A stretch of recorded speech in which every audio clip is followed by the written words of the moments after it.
그것을 믿으며 가네.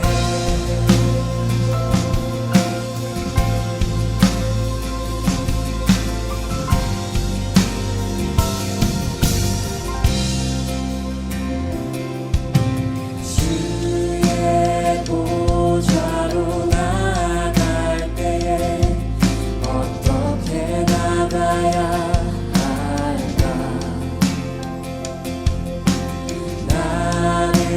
구원한 주의 십자가 그것을 믿으며 가네. 자격 없는 내 힘이 아닌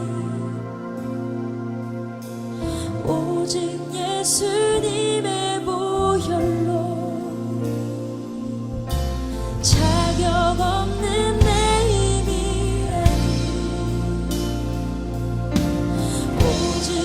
예수님의 보혈로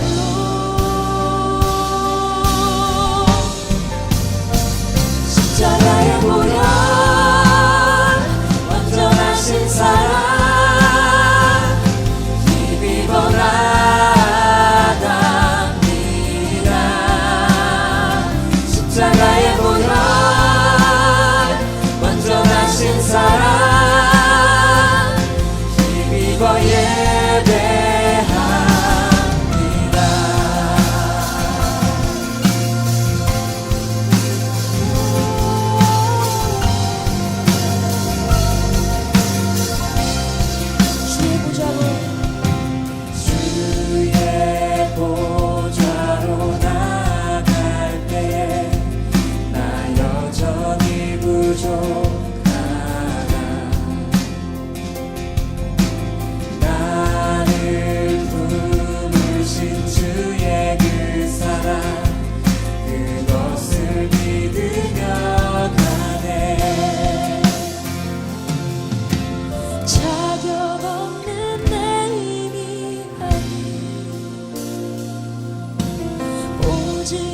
예수님의 보혈로 자격 없는 내 힘이 아닌 오직 예수님의 보혈로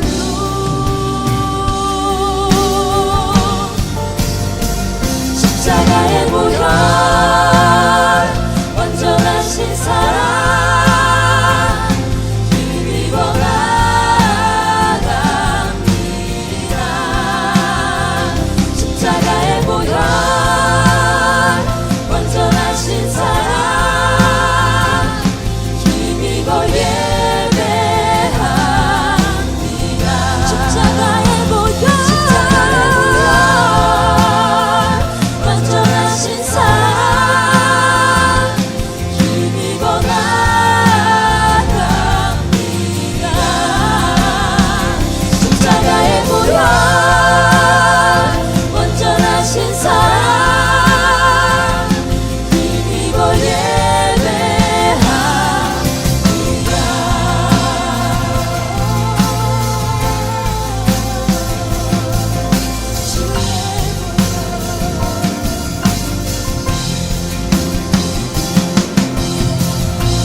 오늘 우리에게 주시는 하나님의 말씀은 사무엘하 21장 1절에서 14절의 말씀입니다. 다윗의 시대에 해를 거듭하여 3년 기근이 있으므로 다윗이 여호와 앞에 간구하매 여호와께서 이르시되 이는 사울과 피를 흘린 그의 집으로 말미암음이니 그가 기브온 사람을 죽였음이니라 하시니라. 기브온 사람은 이스라엘 족속이 아니요 그들은 아모리 사람 중에서 남은 자라. 이스라엘 족속들이 전에 그들에게 맹세하였거늘 사울이 이스라엘과 유다 족속을 위하여 열심히 있으므로 그들을 죽이고자 하였더라. 이에 왕이 기브온 사람들을 불러 그들에게 물으니라. 다윗이 그들에게 묻되 내가 너희를 위하여 어떻게 하랴? 내가 어떻게 속죄하여야 너희가 여호와의 기업을 위하여 복을 빌겠느냐 하니 기브온 사람이 그에게 대답하되 사울과 그의 집과 우리 사이의 문제는 은금에 있지 아니하오며 이스라엘 가운데서 사람을 죽이는 문제도 우리에게 있지 아니하니이다 하니라. 왕이 이르되 너희가 말하는 대로 시행하리라. 그들이 왕께 아뢰되 우리를 학살하였고 또 우리를 멸하여 이스라엘 영토 내에 머물지 못하게 하려고 모해한 사람의 자손 7사람을 우리에게 내주소서. 여호와께서 택하신 사울의 고을 기브아에서 우리가 그들을 여호와 앞에서 목매달겠나이다 하니 왕이 이르되 내가 내주리라 하니라. 그러나 다윗과 사울의 아들 요나단 사이에 서로 여호와를 두고 맹세한 것이 있으므로 왕이 사울의 손자 요나단의 아들 무미보셋은 아끼고 왕이 이에 아에의 딸 리스바에서 난 자 곧 사울의 두 아들 알모니와 무미보셋과 사울의 딸 메라백에서 난 자 곧 무올라 사람 바르실레의 아들 아드리엘의 5 아들을 붙잡아 그들을 기브온 사람의 손에 넘기니 기브온 사람이 그들을 산 위에서 여호와 앞에 목매달매 그들 7사람이 동시에 죽으니 죽은 때는 곡식 베는 첫날 곧 보리를 베기 시작하는 때더라. 아야의 딸 리스바가 굵은 배를 가져다가 자기를 위하여 바위 위에 펴고 곡식 베기 시작할 때부터 하늘에서 비가 시체 쏟아지기까지 그 시체의 낮에는 공중의 새가 앉지 못하게 하고 밤에는 들짐승이 범하지 못하게 한지라. 이에 아에의 딸 사울의 첩 리스바가 행한 일이 다윗에게 알려지매 다윗이 가서 사울의 뼈와 그의 아들 요나단의 뼈를 길르한 야베스 사람에게서 가져가니 이는 전에 블레셋 사람들이 사울을 길보아에서 죽여 블레셋 사람들이 벳산 거리에 매단 것을 그들이 가만히 가져온 것이라. 다윗이 그곳에서 사울의 뼈와 그의 아들 요나단의 뼈를 가지고 올라오매 사람들이 그 달려 죽은 자들의 뼈를 거두어다가 사울과 그의 아들 요나단의 뼈와 함께 베냐민 땅 셀라에서 그의 아버지 기스의 묘에 장사하되 모두 왕의 명령을 따라 행하니라. 그 후에야 하나님이 그 땅을 위한 기도를 들으시니라. 아멘. 이스라엘에 큰 가뭄이 듭니다.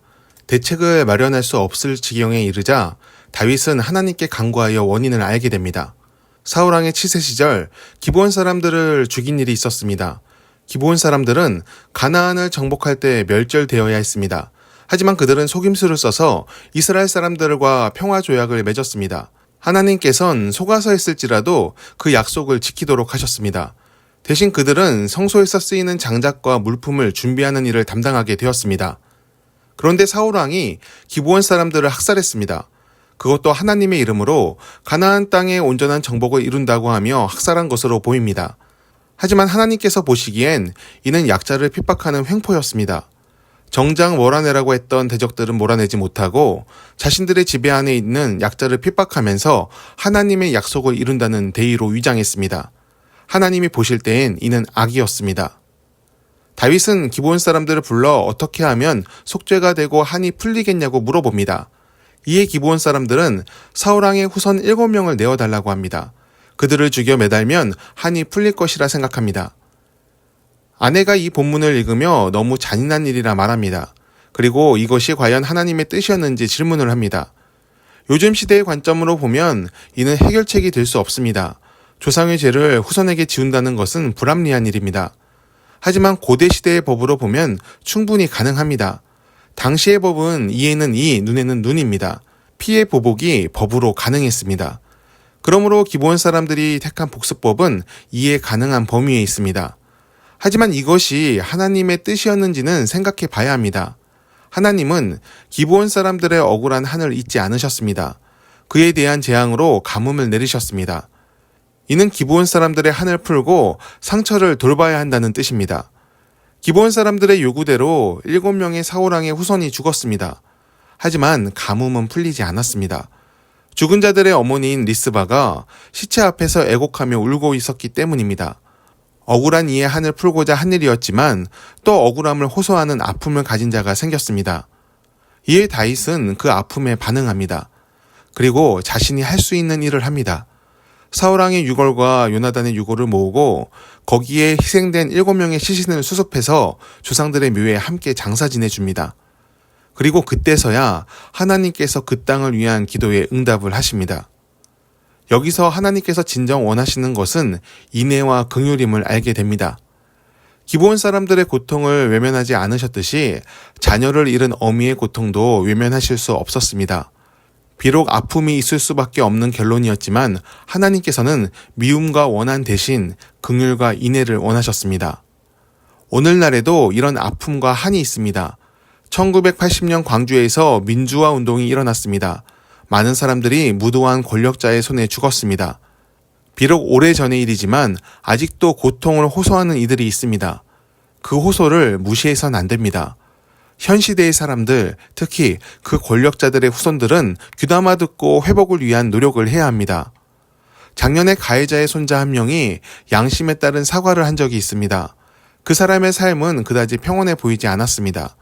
마약 중독을 거친 데다 평안이 없어 보였습니다. 거기엔 가족에 대한 아픔이 있었습니다.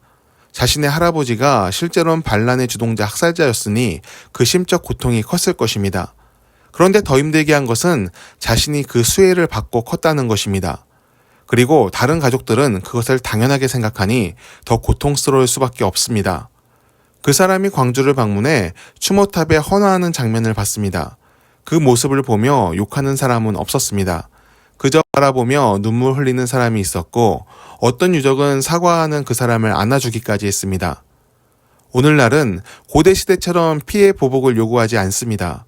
진심 어린 사과와 용서를 구하는 모습이면 됩니다. 하지만 그것마저 외면하는 사람들이 많습니다. 잘못을 저질렀을 때는 그것을 돌이키는 행동을 해야 합니다. 그것은 부끄러운 것이 아닙니다. 돌이키지 못할 잘못을 저질렀을지라도 한 단계씩 밟아가다 보면 결국은 용서하는 것이 또한 사람의 마음이기도 합니다. 다윗이 사울왕의 후손들의 시신을 수습해 장례를 잘 치러줬어도 죽은 사람들은 다시 살아날 수 없습니다. 사울왕이 죽인 기브온 사람들도 다시 살아날 수 없습니다. 하지만 긍휼히 여긴 그 마음이 남은 사람들의 위로가 되었고 그것 때문에 하나님은 징계를 멈추셨습니다. 사람의 마음에는 인애와 긍휼이 있어야 합니다. 그것이 우리의 행동을 이끄는 동력이 되어야 합니다. 그리고 그 마음이 바로 하나님께서 원하시는 뜻입니다. 인애와 긍휼로 세상을 품는 우리의 삶이 되기를 축복합니다. 기도하겠습니다. 하나님, 원한과 미움이 가득한 세상을 살고 있습니다. 보복을 당연하게 여기고 그것을 힘이라고 여기는 사람들이 있습니다.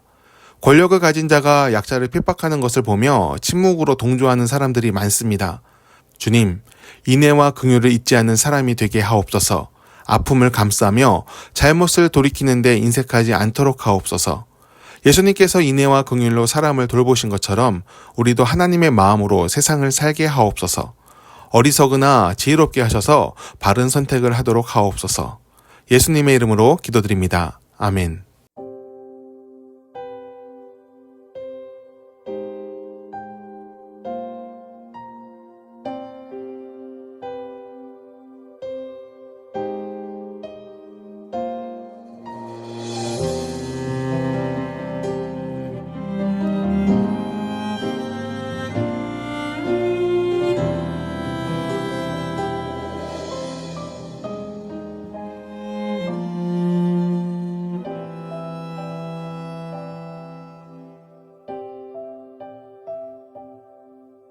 우리 삶 속에 이해할 수 없는 일들이 일어나죠. 감당하기 힘든 아픔도 있어요.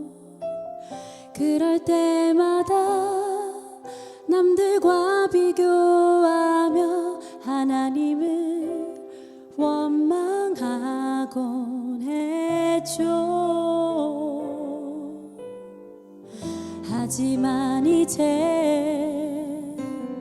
알아요. 이 모든 것이 하나님의 선하신 계획임을, 모든 시련을 믿음으로 이겨낸 요셉처럼 우리도 믿음의 눈으로 기대하게 하소서. 때론 불평도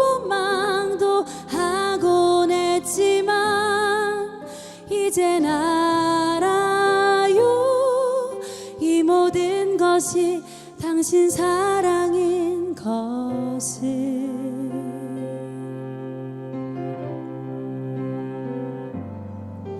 우리 삶 속에 이해할 수 없는 일들이 일어나죠. 감당하기 힘든 아픔도 있어요. 그럴 때마다 남들과 비교하며 하나님을 원망하곤 했죠. 하지만 이제 알아요. 이 모든 것이 하나님의 선하신 계획임을. 모든 시련을 믿음으로 이겨낸 요셉처럼 우리도 믿음의 눈으로 기대하게 하소서.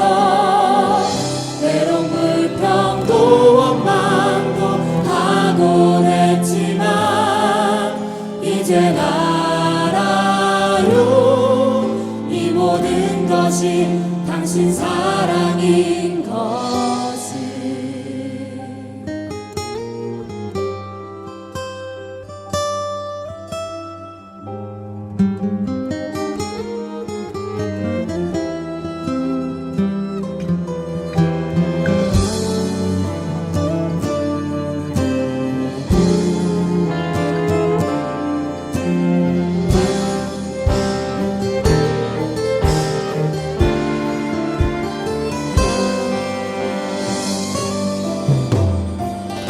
모든 시련을 믿음으로 이겨낸 요셉처럼 우리도 믿음의 눈으로 기대하게 하소서.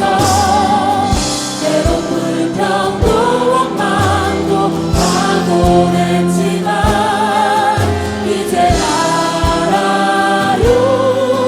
이 모든 것이 당신 사랑인 것. 모든 시련을 믿음으로 이겨낸 요셉처럼 우리도 믿음의 눈으로 기대하게 하소서. 때론 불평도 원망도 하곤 했지만 이제 알아요.